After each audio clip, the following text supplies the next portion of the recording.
La simple évocation de la mort vous paralyse de la tête aux pieds et fait couler des sueurs froides le long de votre dos.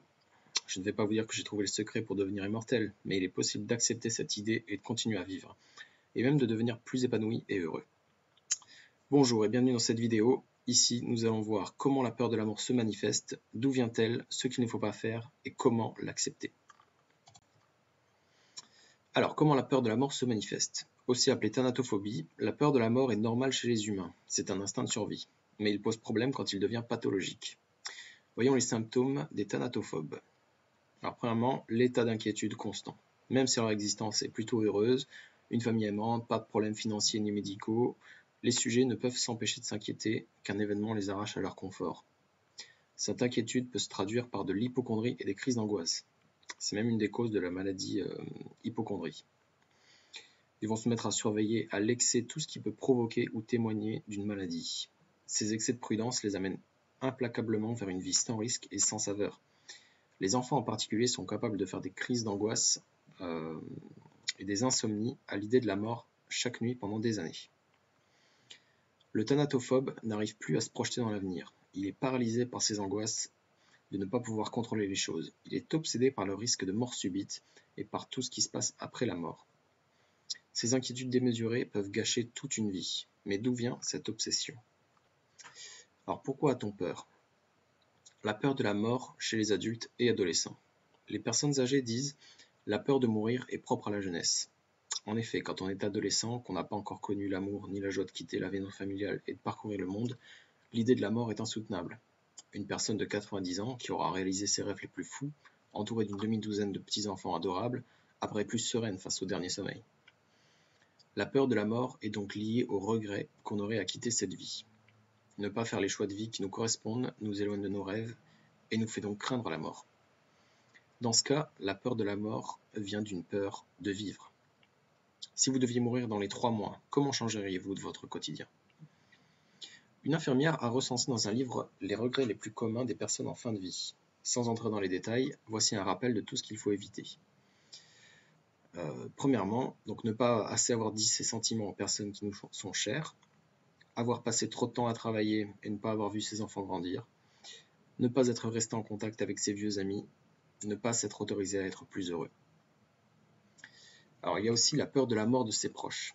Pour les enfants en particulier, l'idée de perdre leurs parents, ça peut les terroriser pendant parfois des années. Cette peur peut naître d'elle-même ou être provoquée quand l'enfant est confronté à la violence des faits divers ou de films, d'où l'importance de les préserver de cette violence. Chez les adultes, la peur de perdre un proche peut venir d'une culpabilité. Quand on a agi injustement ou qu'on s'est énervé pour quelque chose qui n'en vaut pas la peine, une culpabilité corrosive peut alors s'installer. Et si cette personne venait à mourir, ce sentiment survivrait à tout jamais. Alors, il y a une erreur à ne pas faire. Est-ce que ça vous est déjà arrivé de renoncer à un projet qui vous aurait vraiment fait très plaisir parce qu'inconsciemment, vous vous disiez « je ne mérite pas d'être aussi heureux ». Là où je veux en venir, c'est que nous avons tendance à nous rendre le bonheur plus difficile qu'il ne l'est. Comme si chaque moment de plaisir devait être payé en souffrance plus tard, ou bien qu'être trop heureux, c'était mal. Alors pour se protéger de cette souffrance, nous évitons nous-mêmes d'être trop heureux, ce qui est totalement absurde. Conséquence de cela, nous ne profitons pas assez de la vie, et si la mort devait arriver plus tôt que prévu, nous aurions des regrets. Alors voyons maintenant comment relativiser cette peur obsessionnelle. Avoir peur de la mort, c'est avoir peur de partir avec un sentiment d'inachevé. Pour éviter cela, il faut réussir à être en accord avec soi-même et avec les autres. Les personnes âgées disent que préparer son départ pour ne pas laisser trop de travail aux enfants apaise. Ils sont en accord avec leurs enfants. De même, réconciliez-vous avec les personnes qui comptent pour vous, même pour une dispute insignifiante en apparence. Être en accord avec soi-même a un lien avec le lâcher-prise et la confiance en soi. Il faut lâcher prise sur ce qu'on ne peut pas contrôler et concentrer nos efforts sur ce qui est contrôlable. On ne peut rien faire contre notre mortalité, tout effort est vain. En revanche, nous pouvons améliorer nos vies, même si la durée est limitée. La confiance en soi est la force qui nous permet d'assumer nos choix jusqu'à atteindre nos buts.